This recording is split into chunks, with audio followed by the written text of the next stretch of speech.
Señores estudiantes, es un gusto para mí saludarles. Mi nombre es Ricardo Andrade y soy docente de la materia de investigación jurídica de nuestra Universidad Técnica Particular de Loja. Mediante el presente herramienta tecnológica, como son los microvideos, vamos a profundizar algunos temas que en el segundo bimestre ustedes van a revisar mediante su texto guía y su guía de estudio. Obviamente, al ser espacios pequeños de conocimiento y de aprendizaje, es importante que tomemos pautas básicas de las temáticas que vamos a abordar el día de hoy. Eh, en primera instancia vamos a hablar de la agencia, el sistema y el entorno en el análisis institucional, y también además vamos a tomar como tema base macroteoría social y microteoría social. Esto obviamente enmarcados en nuestra materia de investigación jurídica. Son temas que por su contenido son es necesario profundizar y ejemplificar algunas temáticas para un fácil entendimiento. Sin embargo, obviamente al estar con estudiantes de pregrado, es importante que vayamos anclando todas las conceptualizaciones, las definiciones y las materias a tratarse a un tema práctico y a un tema de la convivencia diaria que tenemos nosotros como estudiantes de Derecho de la Universidad Técnica Particular de Loja. Entonces, iniciemos con las temáticas a tratarse. Y es importante indicar ya en lo referente a la agencia del sistema y el entorno del análisis institucional que diferentes autores como Scott en el 2005, Ramses en el 2010 han estudiado la literatura en torno a la teoría institucional en sus diversas perspectivas, principalmente desde la sociología.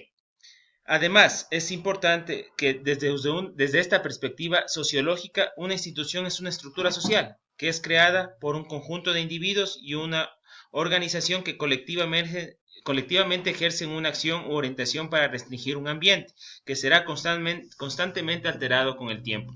Obviamente, si nosotros queremos anclar la definición de agencia en torno al análisis institucional, es importante indicar que existen algunos aspectos directos o indirectos, físicos o un tanto del contexto personal que se encarga de regular esta figura de la agencia y en el ámbito institucional. Y por ende, obviamente, tenemos que tener el panorama claro de que una sociedad en sí, por su simple hecho de haber una interacción de diferentes actores sociales, políticos, jurídicos, económicos, se constituye en un ambiente complejo, de difícil entendimiento. Pero, sin embargo, el derecho consuetudinario y obviamente ya el derecho general permite que el convivir social de estas sociedades complejas se armonice mediante la ley y en este caso también en nuestro Estado mediante la Constitución y el ordenamiento jurídico vigente. De estas relaciones sociales aparece una práctica compleja también, porque obviamente el contexto general del cumplimiento de la norma implica que los diferentes campos, como el político, el económico, el social, el cultural, el jurídico, el religioso y familiar, tengan que interactuar entre sí. Y obviamente eso genera también un campo, un entorno donde las instituciones se constituyen como formales e informales. Sin embargo, hay que recordar algo. Las instituciones están conformadas por personas. La persona como tal tiene en su actuar complejidades y obviamente costumbres y tradiciones permanentes, lo que hace que todo lo que acabo de mencionar termine siendo subjetivo en lo relacionado a la persona y su convivir o su relación global con los entes que se encargan de regular obviamente la vida institucional en los actos de la agencia y del sistema como un entorno de la sociedad en general. Entonces, es importante tomar en cuenta estos principios básicos que, como insisto y como recalco, terminan siendo anclados a un sistema de derecho consuetudinario que es el sistema que anteriormente regulaba nuestra estructura jurídica que actualmente ya se ve enlazada en normativa de derecho positivo clara. Ya un poco siguiendo con el análisis social, es importante indicar que las condiciones obviamente han variado en el transcurso del tiempo y justamente eso viene anclado también a la necesidad de que el derecho y obviamente las normas vayan evolucionando a partir de la historia. El análisis social intenta ser razonable y obviamente debe mirar tendencias de largo, mediano y corto plazo en el cambio social y en el entorno. De otro modo, no podrá ofrecer explicaciones valiosas sobre el mundo social. Es importante que nosotros hagamos, en el momento de hacer un análisis social, tengamos claramente entendido el parámetro que nosotros vamos a utilizar para evaluar adecuadamente el entorno. Y obviamente eso implica que nosotros tengamos que trazarnos tendencias a largo, mediano y corto plazo. Y obviamente también eso implica que nosotros, mediante esta explicación de las tendencias, debamos hacer razonamientos en función a dónde vamos a aplicar dicho análisis, y obviamente también nuevamente les recalco que la explicación que nosotros realicemos al análisis social terminará teniendo un efecto positivo cuando este análisis y esta explicación es plasmada en un documento, en este caso que nos ocupa en un documento de investigación que posteriormente también tendremos que analizar en función al contenido y a las necesidades de que este documento cuente con condiciones específicas y cumpla con requisitos mínimos. Para un poco ya ir cerrando esta temática y anclarla a ejemplos claros y específicos de la agencia como un sistema y entorno de análisis institucional, es importante que ustedes tengan claro a qué se encuadra dicho concepto, dichas definiciones. Y obviamente ya generando un ejemplo claro, es importante indicar que cuando hablamos de institución, de manera general, siempre anclamos también a las funciones del Estado o anclamos también a la administración pública. Anteriormente la administración pública estaba dividida en administración pública central, institucional y seccional. Sin embargo, las instituciones que formaban parte de esta grande administración pública obviamente se generaban como instituciones públicas que estaban enlazadas al Estado ecuatoriano. Sin embargo, también como parte del Estado también están las instituciones privadas y obviamente también los actores, los diferentes actores sociales que se involucran en el ejercicio del análisis social. Por ende, la agencia como tal viene vinculada directamente a la actividad que la persona realiza diariamente. En este caso, puede ser un funcionario público, puede ser un militante adherente permanente o afiliado de un partido político o simplemente puede ser un trabajador de una institución bancaria privada.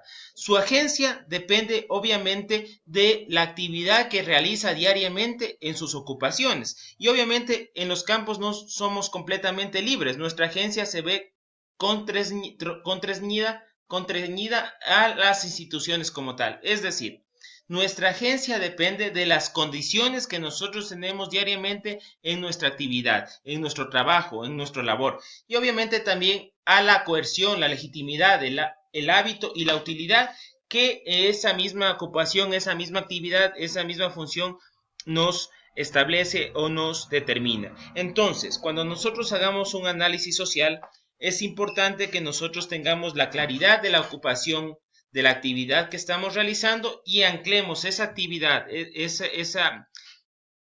esas funciones a nuestro análisis social respectivo. Entonces, nuestra agencia no depende de la persona como tal, sino depende de las acciones y de las funciones que estemos cumpliendo en nuestra vida útil.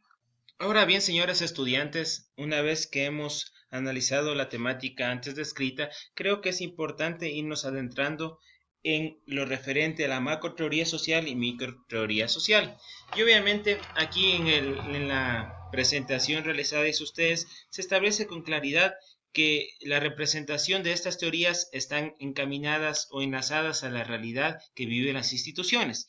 Y obviamente las actividades descritas de estas teorías terminan siendo formales o informales, pero siempre enlazadas a las explicaciones generales y a las explicaciones sobre la parte de la realidad. Si nosotros hacemos un análisis de la palabra macro y micro, simplemente de manera general, obviamente se establece con claridad que la diferenciación que existe entre las mismas es que lo macro abarca todo, es decir, son términos muy generales, muy amplios, mientras que lo micro son temas bastante específicos que se determinan con claridad para ciertas actividades o para ciertas teorías referentes al análisis social. Un poco para también tener un entendimiento global de estos conceptos, es importante indicar que también le podemos anclar al tema de quiénes dan las explicaciones realizadas para poder determinar si se trata de teorías sociales o macro teorías sociales o micro teorías sociales. Cuando las explicaciones son generales, obviamente realizadas por grandes teóricos sociales, grandes doctrinólogos o grandes expertos de la materia realizada, como Marx, Weber, Habermas, Pearsons, estas son consideradas como macro teorías. ¿Por qué? Obviamente son de conocimiento generalizado y obviamente de estas también se desprenden actividades propias o teorías propias, teorías específicas. Pero también en el marco de las teorías la sociedad es vista como un todo. Algunos la ven como un cuerpo funcional en todas sus partes, otros como un conjunto de clases que según el lugar que ocupan en el modo de producción luchan entre sí. Lo cierto es que todos los grandes teóricos intentan explicar la sociedad como un conjunto. Y obviamente en esto también es importante conocer qué es sociedad. Y cuando nosotros hablamos de sociedad, siempre lo vinculamos a la persona como tal o a un conjunto de personas. Sin embargo, ya hablando de un tema general, sociedad puede ser considerada desde varias aristas o desde varios conceptos. Sin embargo, creo que este es el concepto que más define a la sociedad de manera general. Conjunto de personas que se relacionan entre sí de acuerdo a unas determinadas reglas de organización jurídica y consuetudinarias y que comparten una misma cultura o civilización en un espacio o tiempo determinado. Recuerden, como sociedad nosotros estamos anclados a lo que como fuente del derecho teníamos anteriormente, que era la costumbre, y obviamente a lo que actualmente viene a regular nuestro convivir diario como es un Estado constitucional de derechos y justicias, y eso también viene a anclarse obviamente a la pirámide normativa que se establece en el 424 de la Constitución de la República del Ecuador. Ya siendo más específicos y hablando de la macro teoría como tal, obviamente, como les decía, eso ya no viene anclado simplemente a la teoría general, sino también viene anclado a por quiénes son desarrolladas. Y en este caso yo les había mencionado algunos de los grandes teóricos que pueden ser considerados sus temáticas como teorías macro. También, obviamente, se genera como que la sociedad es un todo. Es decir, de ahí se desprenden todo el tema funcional de la convivir de las relaciones sociales que se generan en la misma y también se muestran las relaciones de denominación global, es decir, anima a la búsqueda de explicaciones en relaciones entre campos sociales. Todo lo que nosotros hacemos en base a las teorías generales desarrolladas por los teóricos antes descritos se constituyen como una relación interpersonal que termina siendo una teoría macro de las teorías sociales relacionadas a la temática a tratarse. Cuando pasamos ya a las microteorías, obviamente es necesario hacer un análisis mucho más específico de la temática a tratarse. Para conocer cómo se desarrolla adecuadamente una microteoría, es importante determinar con claridad cuál es la perspectiva. Y ahí debemos realizarnos algunas preguntas. ¿Qué sucedió? ¿Qué sucede? Obviamente hacer el análisis comparativo entre lo que pasó anteriormente y lo que sucede actualmente, y eso genera un espacio temporal, de temporalidad, es decir, cómo ha venido evolucionando las teorías específicas en función a la necesidad actual de los ciudadanas y ciudadanos. Y eso también, inclusive, ya adentrándonos un poco en la materia del derecho, tiene una implicación directa en cómo se van regulando los cuerpos normativos. Es decir, lo que sucedió y lo que sucede implica una regulación diferente al pasado con el presente y obviamente también determinados para lo que podrá pasar en el futuro.